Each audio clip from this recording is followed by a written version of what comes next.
जब मैंने सुना कि वनवास में भी कुंती पुत्रों के पास पुरातन महर्षि गण पधारते और उनसे मिलते हैं, उनके साथ उठते बैठते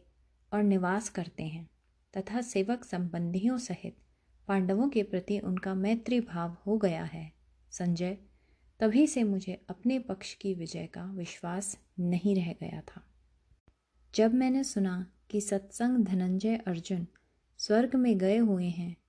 और वहाँ साक्षात इंद्र से दिव्य अस्त्र शस्त्र की विधि पूर्वक शिक्षा प्राप्त कर रहे हैं और वहाँ उनके पौरुष एवं ब्रह्मचर्य आदि की प्रशंसा हो रही है, संजय, तभी से मेरी युद्ध में विजय की आशा जाती रही। जब से मैंने सुना कि वरदान के प्रभाव से घमंड के नशे में चूर कालकेय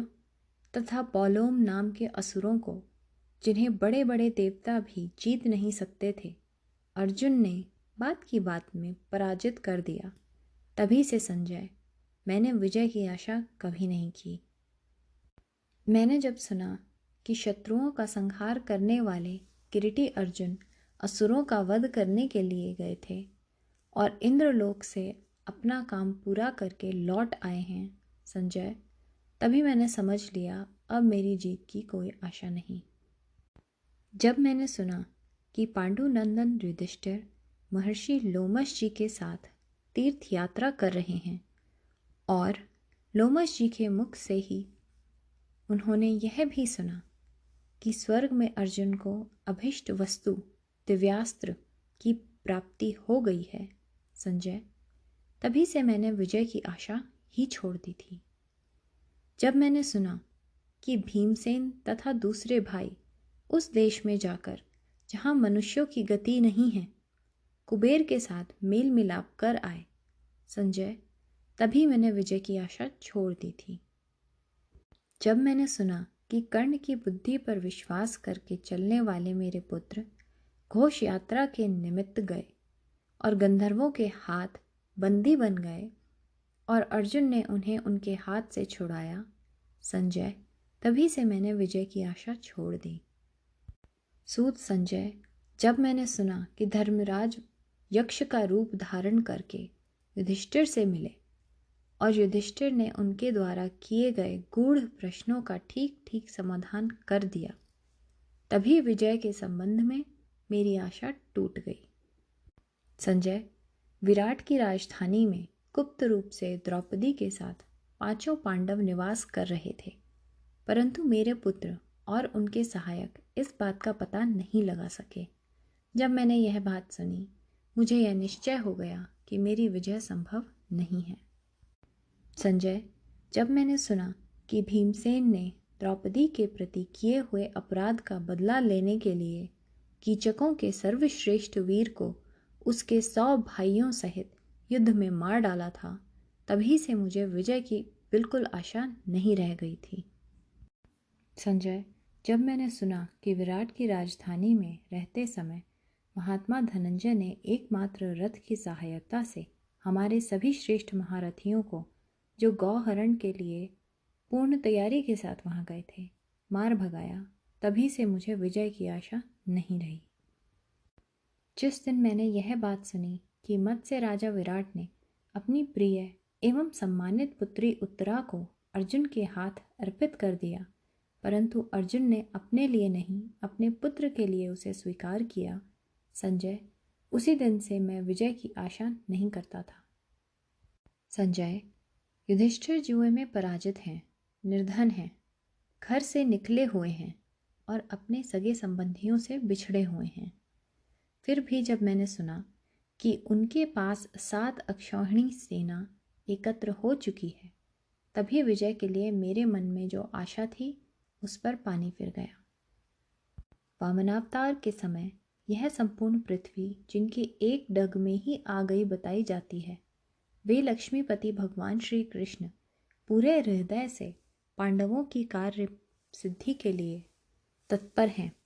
जब यह बात मैंने सुनी, संजय, तभी से मुझे विजय की आशा नहीं रही। जब देवर्षि नारद के मुख से मैंने यह बात सुनी कि श्री कृष्ण और अर्जुन साक्षात नर और नारायण हैं और इन्हें मैंने ब्रह्मलोक में भली भांति देखा है, तभी से मैंने विजय की आशा छोड़ दी।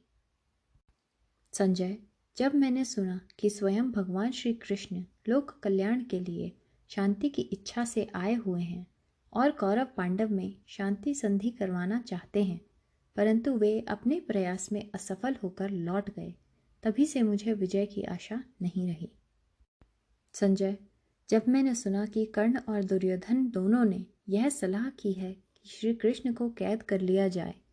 और श्री कृष्ण ने अपने आप को अनेक रूप में विराट या अखिल विश्व के रूप में दिखा दिया, तभी से मैंने विजय आशा त्याग दी थी।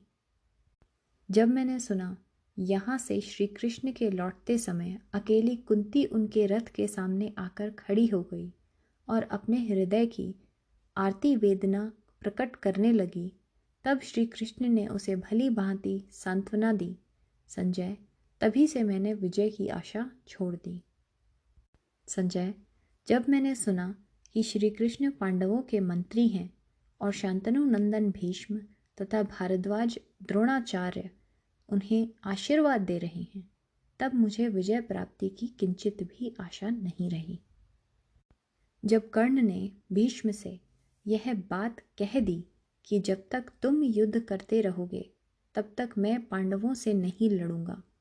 इतना ही नहीं वह सेना को छोड़कर हट गया, संजय, तभी से मेरे मन में विजय के लिए कुछ भी आशा नहीं रह गई। संजय, जब मैंने सुना कि भगवान श्री कृष्ण, वीरवर अर्जुन और अतुलित शक्तिशाली गांडीव धनुष, ये तीनों भयंकर प्रभावशाली शक्तियाँ इकट्ठी हो गई हैं, तभी मैंने विजय की आशा छोड़ दी। संजय, जब मैंने सुना कि रथ के पिछले भाग में स्थित मोहग्रस्त अर्जुन अत्यंत दुखी हो रहे थे और श्री कृष्ण ने अपने शरीर में उन्हें सब लोगों का दर्शन करा दिया, तभी मेरे मन से विजय की सारी आशा समाप्त हो गई। जब मैंने सुना कि शत्रुघाती भीष्म रणांगण में प्रतिदिन 10,000 रथियों का संहार कर रहे हैं, परंतु पांडवों का कोई प्रसिद्ध योद्धा नहीं मारा जा रहा है, संजय, तभी मैंने विजय की आशा छोड़ दी। जब मैंने सुना कि परम धार्मिक गंगानंदन भीष्म ने युद्धभूमि में पांडवों को अपनी मृत्यु का उपाय स्वयं बता दिया और पांडवों ने प्रसन्न होकर उनकी उस आज्ञा का पालन किया, संजय, तभी मुझे विजय की आशा नहीं रही। जब मैंने सुना कि अर्जुन ने सामने शिखंडी को खड़ा करके उसकी ओट से सर्वथा अजय अत्यंत शूर भीष्म पितामह को युद्धभूमि में गिरा दिया, संजय,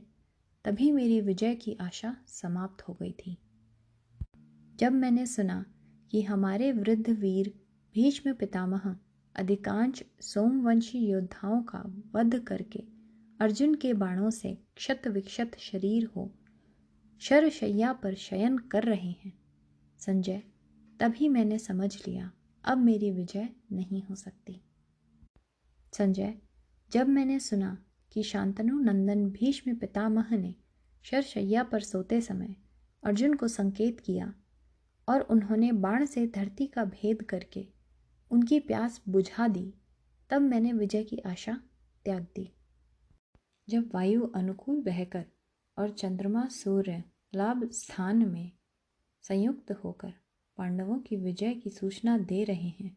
और कुत्ते आदि भयंकर प्राणी प्रतिदिन हम लोगों को डरा रहे हैं, संजय, तब मैंने विजय की संबंध में अपनी आशा छोड़ दी। संजय, हमारे आचार्य द्रोण बेजोड़ योद्धा थे और उन्होंने रणांगण में अपने अस्त्र शस्त्र के अनेकों विविध कौशल दिखलाए, परंतु जब मैंने सुना कि वे वीर शिरोमणि पांडवों में से किसी का भी वध नहीं कर रहे हैं, तब मैंने विजय की आशा त्याग दी। संजय, मेरी विजय की आशा तो तभी नहीं रही जब मैंने सुना कि मेरे जो महारथी वीर संक्षिप्तक योद्धा अर्जुन के वध के लिए मोर्चे पर डटे हुए थे, उन्हें अकेले ही अर्जुन ने मौत के घाट उतार दिया। संजय, स्वयं भारद्वाज द्रोणाचार्य अपने हाथ में शस्त्र उठाकर उस चक्रव्यूह की रक्षा कर रहे थे जिसको कोई दूसरा तोड़ नहीं सकता था, परंतु सुभद्रा नंदन वीर अभिमन्यु अकेला ही छिन्न भिन्न करके उसमें घुस गया। जब यह बात मेरे कानों तक पहुंची तभी मेरी विजय की आशा लुप्त हो गई। संजय, मेरे बड़े बड़े महारथी वीरवर अर्जुन के सामने तो टिक न सके और सबने मिलकर बालक अभिमन्यु को घेर लिया और उसको मारकर हर्षित होने लगे। जब यह बात मुझ तक पहुंची तभी मैंने विजय की आशा त्याग दी। जब मैंने सुना कि मेरे मूढ़ पुत्र अपने ही वंश के होनहार बालक अभिमन्यु की हत्या करके हर्षपूर्ण कोलाहल कर रहे हैं और अर्जुन ने क्रोधवश जयद्रथ को मारने की भीषण प्रतिज्ञा की है, संजय, तभी मैंने विजय की आशा छोड़ दी। जब मैंने सुना कि अर्जुन ने जयद्रथ को मार डालने की जो दृढ़ प्रतिज्ञा की थी उसने वह शत्रुओं से भरी रणभूमि में सत्य एवं पूर्ण करके दिखा दी, संजय, तभी से मुझे विजय की संभावना नहीं रही। युद्ध भूमि में धनंजय अर्जुन के घोड़े अत्यंत श्रांत और प्यास से व्याकुल हो रहे थे। स्वयं श्री कृष्ण ने उन्हें रथ से खोलकर पानी पिलाया, फिर से रथ के निकट लाकर उन्हें जोत दिया और अर्जुन सहित वे सकुशल लौट गए। जब मैंने यह बात सुनी, संजय, तभी मेरी विजय की आशा समाप्त हो गई। जब संग्राम भूमि में रथ के घोड़े अपना काम करने में असमर्थ हो गए तब रथ के समीप ही खड़े होकर पांडव वीर अर्जुन ने अकेले ही सब योद्धाओं का सामना किया और उन्हें रोक दिया। मैंने जिस समय यह बात सुनी, संजय, उसी समय मैंने विजय की आशा छोड़ दी।